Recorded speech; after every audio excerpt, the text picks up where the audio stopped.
Hi, it's Dr. Simeon Roger here, and welcome to the video. You are here probably because you really want to create the life of your dreams, and it hasn't worked for you so far. This whole manifesting thing hasn't worked as advertised. And there are reasons for that because obviously you're watching other people doing this. You're watching maybe, you're seeing anecdotes from dozens, if not hundreds of people who've made this happen, and you're wondering, why isn't it working for me? Well, stick around to the end of this video, and I'm going to share with you exactly what you need to do, exactly why this hasn't worked for you, and how you can begin to make it work for you. And it's kind of actually fun to do. And if it hasn't felt fun so far, it's because you're on the wrong track. So the first thing to consider is the following. You need to become delusional. That's what this whole video is about. You need to become delusional. A little bit more about that as we keep going. Now, obviously, it stands to reason that there are reasons why you haven't made the manifesting process work. Now, you'll notice in our culture there's a huge bias, isn't there, toward keeping our feet on the ground, so to speak, being rooted in reality, paying attention to our circumstances, always trying to stay ahead of the curve. That's what our society is always telling us, and it's actually, in many ways, it's a disservice. It's a disservice because it keeps us stuck in something. What does it keep us stuck in? Well, if we're constantly obsessing about the circumstances of our reality as they are, what is it that we're actually obsessing about? It's our past. Because everything we see around us, all the circumstances of our lives, our financial situation, our health, our relationships, all of this is a concretization of our past. It's basically all of our thoughts, especially our innermost attitudes, assumptions, expectations about reality that have been pushed outward, that are concretely appearing in front of us, that are becoming our experience. Now, obviously, there's still a large amount of people in society who don't believe this is true or don't even know why anyone would consider this true.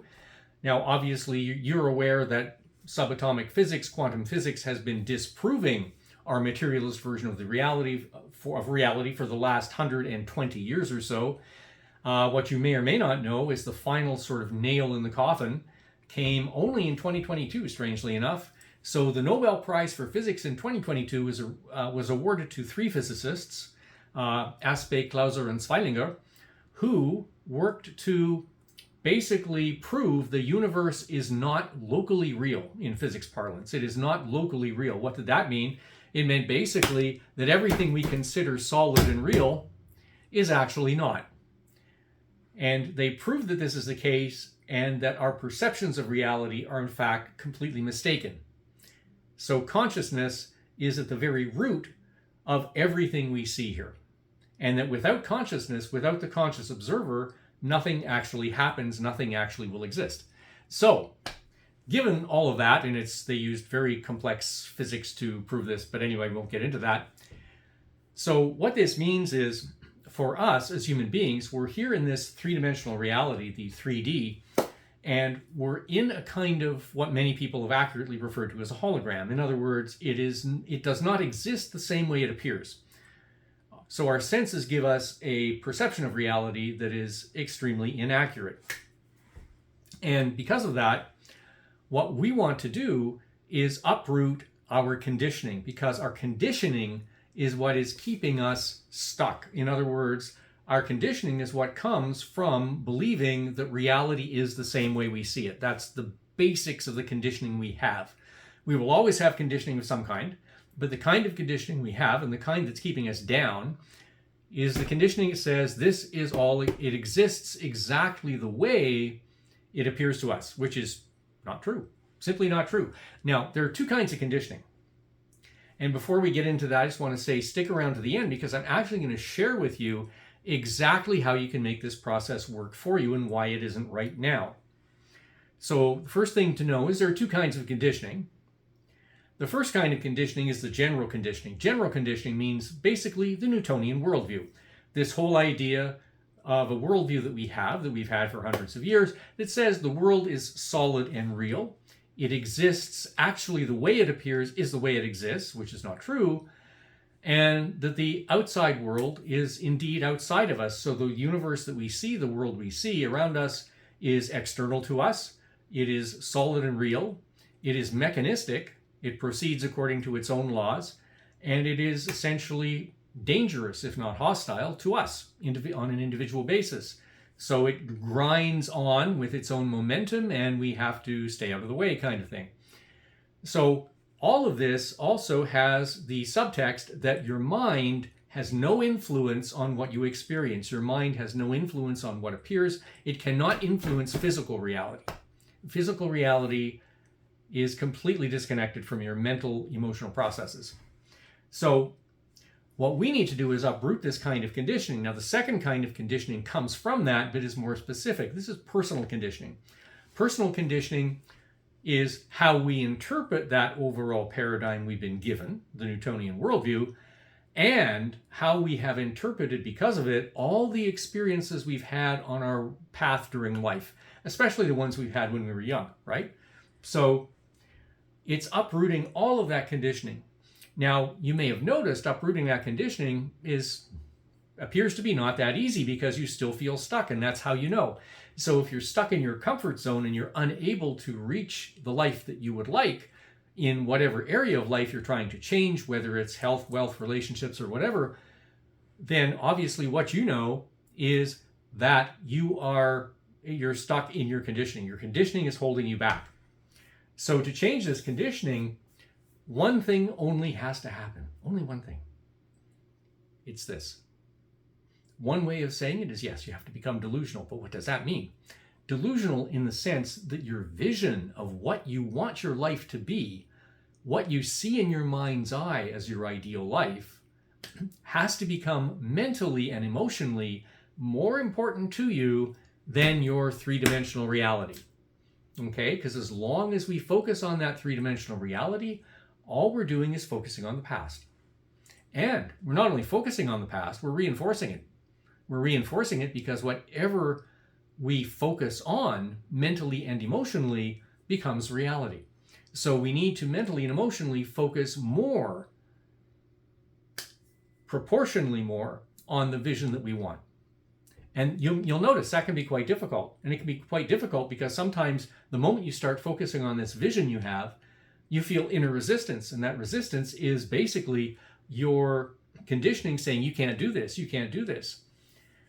But here's what you tell your conditioning in response. Don't care.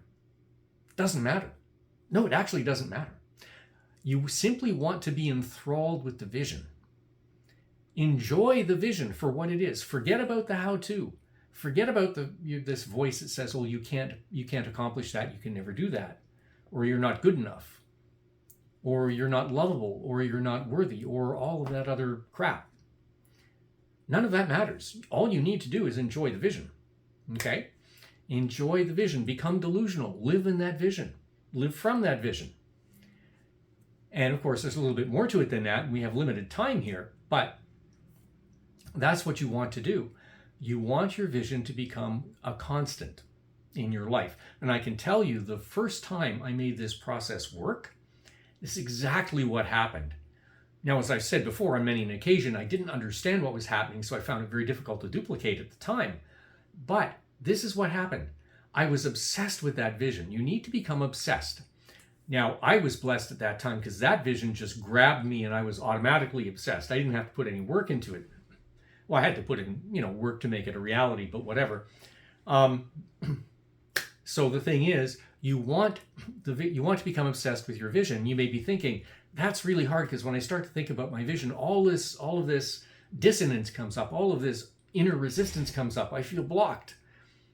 Yeah, you probably feel blocked because what you're really doing is you're obsessing about the how-to and you just don't know it, but that's what you're obsessing about. Forget the how-to, enjoy the vision, enjoy being this ultimate version of you who has everything you want. Become that ultimate version of you in your mind, forget the rest, become delusional, live in and from that vision, and then it's easy. It's easy, and guess what? The more work you put into rehearsing the vision, the easier it gets and the lower the level of that inner dissonance. And it's amazing to see this. It really is. It's an amazing process when I see it in myself, when I see it in other people. All you have to do is consistently reinforce that vision, which means just spend time with it, do your affirmations, do the various other types of exercises that contribute to that immensely, and there are some that are incredibly powerful. But also, and you've heard about this, you obviously know what a vision board is. So a vision board is the vision it's a vision, basically, it's just a board. It can be a physical board like the one behind me. It could be on your computer that has images of the life that you want, images that portray what you're heading for, what you want to be your reality. So that helps immensely because it becomes visual, right?